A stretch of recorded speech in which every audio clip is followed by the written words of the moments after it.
Hi foodies, welcome to ಸೌಮ್ಯ ಫುಡೋಸ್. ಈ ವರಮಹಾಲಕ್ಷ್ಮಿ ಹಬ್ಬಕ್ಕೆ ಯಾರೆಲ್ಲ ನಾವು ಚಕ್ಲಿನ ಮಾಡಬೇಕು ಅಂದ್ಕೊಂಡಿದ್ದೀರೋ ಅಥವಾ ಯಾವ ಥರ ಮಾಡಬೇಕು ಅಂತ ಗೊತ್ತಿಲ್ಲದೆ ಇರೋರಿಗೆ ಈ ಥರ ಕ್ರಿಸ್ಪಿ ಆಗಿರುವಂತಹ ಟೇಸ್ಟಿಯಾದಂತಹ ಸಾಂಪ್ರದಾಯಿಕ ಶೈಲಿಯ ಚಕ್ಲಿನ ಯಾವ ರೀತಿ ಮಾಡೋದು ಅಂತ ತೋರಿಸ್ಕೊಡ್ತೀನಿ.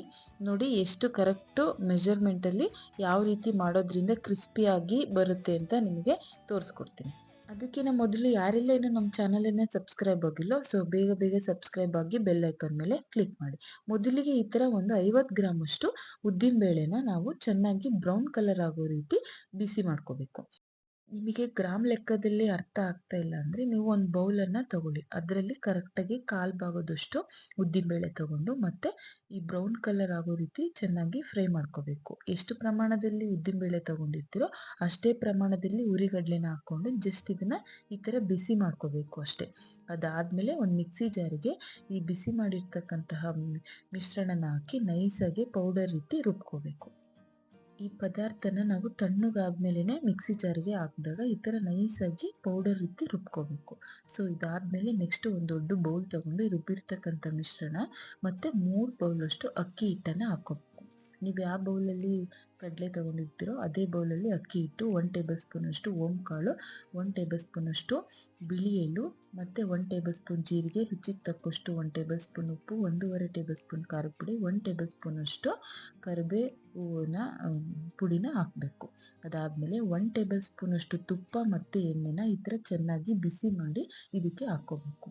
ತುಪ್ಪ ಆಗಲಿ ಅಥವಾ ಎಣ್ಣೆ ಆಗಲಿ ಜಾಸ್ತಿ ಹಾಕ್ಕೊಳೋದ್ರಿಂದ ಏನಾಗುತ್ತೆ ಅಂದರೆ ಚಕ್ಲಿ ಎಲ್ಲ ಕರಗೋಗುತ್ತೆ ಎಣ್ಣೆಯಲ್ಲಿ. ಸೊ ಅದಕ್ಕೆ ನಾವು ಯಾವಾಗ್ಲೂ 1ರಿಂದ 1.5 ಟೇಬಲ್ ಸ್ಪೂನಷ್ಟು ಅಷ್ಟೇ ತುಪ್ಪನ ಹಾಕ್ಕೊಂಡು ಚೆನ್ನಾಗಿ ಮಿಕ್ಸ್ ಮಾಡಬೇಕು. ಈ ಥರ ಫಸ್ಟು ಒಣ ಹಿಟ್ಟನ್ನೇ ಚೆನ್ನಾಗಿ ಮಿಕ್ಸ್ ಮಾಡಿ ಈ ಥರ ಮಿದಿಕೆ ಕಟ್ಟುವ ಅದಕ್ಕೆ ಬರಬೇಕು. ಆ ಥರ ಚೆನ್ನಾಗಿ ಕಲಿಸ್ಬೇಕು. ಇದೆಲ್ಲ ಕಲಿಸಿದ ಮೇಲೆ ಇವಾಗ ನಾವು ಉಗುರು ಬೆಚ್ಚಗಿನ ನೀರಲ್ಲಿ ಇದನ್ನು ಚಪಾತಿ ಹಿಟ್ಟಿನ ಅದಕ್ಕೆ ಚೆನ್ನಾಗಿ ಕಲಿಸ್ಬೇಕು.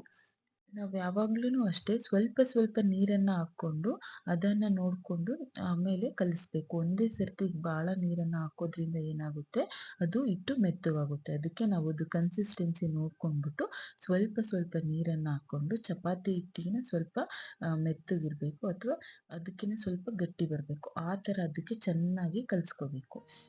ಈ ಥರ ನೋಡಿ ನಿಮಗೆ ಬೆರಳನ್ನು ಇಟ್ಟಾಗ ಅದು ನೀಟಾಗಿ ಕೈಗೆ ಅಂಟ್ಕೊಂಡೇ ಇರೋ ರೀತಿ ಈ ಥರ ಬರಬೇಕು.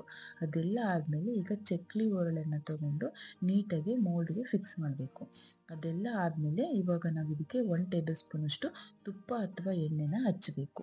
ಸುತ್ತಲೂ ತುಪ್ಪ ಅಥವಾ ಎಣ್ಣೆನ ಹಚ್ಬಿಟ್ಟು ಈಗ ನಾವೇನು ಕಲಸಿರ್ತಕ್ಕಂಥ ಹಿಟ್ಟು ಇದೆಯಲ್ಲ ಅದನ್ನು ಸ್ವಲ್ಪ ತಗೊಂಡು ಈ ಥರ ಚೆನ್ನಾಗಿ ನಾದ್ಕೊಂಡು ಚಕ್ಲಿ ಒರಳಲ್ಲಿ ಹಾಕಿ ನೀಟಾಗಿ ಚಕ್ಲಿ ರೀತಿ ಒತ್ಕೋಬೇಕು.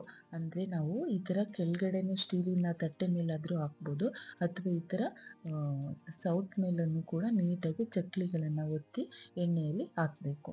ಸೊ ನೋಡಿ ಈ ಥರ ಚಕ್ಲಿನ ಒತ್ತಿ ಹಾಕೋದ್ರಿಂದ ಕೈಗೆ ಏನು ಸುಡೋದಿಲ್ಲ ಎಣ್ಣೆ. ಸೊ ಅದಕ್ಕೆ ನಾವು ಯಾವಾಗ್ಲೂ ಈ ಥರ ಹಾಕ್ಬಿಟ್ಟು ಒಂದೊಂದಾಗಿ ನಿಧಾನಕ್ಕೆ ಕಾದಿರ್ತಕ್ಕಂಥ ಎಣ್ಣೆಯಲ್ಲಿ ಹಾಕಿ ಮೀಡಿಯಮ್ ಫ್ಲೇಮ್ ಇಟ್ಕೊಂಡು ಎರಡೂ ಕಡೆನೂ ಗೋಲ್ಡನ್ ಬ್ರೌನ್ ಕಲರ್ ಆಗೋ ರೀತಿ ಚೆನ್ನಾಗಿ ಫ್ರೈ ಮಾಡಬೇಕು. ನಾವು ಯಾವಾಗ್ಲೂ ಅಷ್ಟೇ ಎಣ್ಣೆ ಒಳಗೆ ಚಕ್ಲಿಗಳನ್ನು ಹಾಕಿದ ತಕ್ಷಣವೇ ಅದನ್ನು ನಾವು ಇನ್ನೊಂದು ಕೈಡು ತಿರುವಾಕ್ಬಾರ್ದು. ಏಕೆ ಅಂದರೆ ಅದು ಎಲ್ಲ ಚಕ್ಲಿ ಒಡೆದೋಗುತ್ತೆ. ಮೀಡಿಯಮ್ ಫ್ಲೇಮಲ್ಲೇ ನಿಧಾನಕ್ಕೆ ಎರಡೂ ಸೈಡಲ್ಲೂ ಬೇಯಿಸಿ ಈ ಥರ ಸರ್ವ್ ಮಾಡಿದರೆ ನೋಡಿದ್ರಲ್ಲ ಎಷ್ಟು ಬಿಸಿ ಆಗಿರ್ತಕ್ಕಂಥ ಗರಿ ಆದಂತಹ ಚಕ್ಲಿ ರೆಡಿ ಆದವು ಅಂತ. ಇದ್ರ ಮೇಲೆ ಸ್ವಲ್ಪ ಕರಿಬೇವನ್ನು ಫ್ರೈ ಮಾಡಿ ಹಾಕಿದರೆ ಚಕ್ಲಿ ರೆಡಿ. ಸೊ ನೋಡಿದ್ರಲ್ಲ, ನೀವು ಕೂಡ ಇದೇ ಥರ ಈ ಹಬ್ಬಕ್ಕೆ ಟ್ರೈ ಮಾಡಿ. ಟೇಸ್ಟ್ ಮಾತ್ರ ತುಂಬ ಚೆನ್ನಾಗಿರುತ್ತೆ, ಅಷ್ಟೇ ಕ್ರಿಸ್ಪಿಯಾಗೂ ಕೂಡ ಇರುತ್ತೆ. ನೀವು ತಿಂಗಳುಗಳ ಕಾಲ ಇಟ್ಟರೂ ಕೂಡ ಇದು ಹಾಳಾಗಲ್ಲ. ಸೊ ಯಾರೆಲ್ಲ ಈ ರೆಸಿಪಿ ಟ್ರೈ ಮಾಡ್ತೀರೋ ನಿಮ್ಮ ಅನಿಸಿಕೆ ಅಭಿಪ್ರಾಯನ ಕಾಮೆಂಟ್ ಮೂಲಕ ತಿಳಿಸಿ. ನಮ್ಮ ಚಾನಲನ್ನು ಸಬ್ಸ್ಕ್ರೈಬ್ ಆಗೋದನ್ನು ಮರಿಬೇಡಿ. ನಿಮ್ಮ ಫ್ರೆಂಡ್ಸ್ ಆ್ಯಂಡ್ ಫ್ಯಾಮಿಲಿ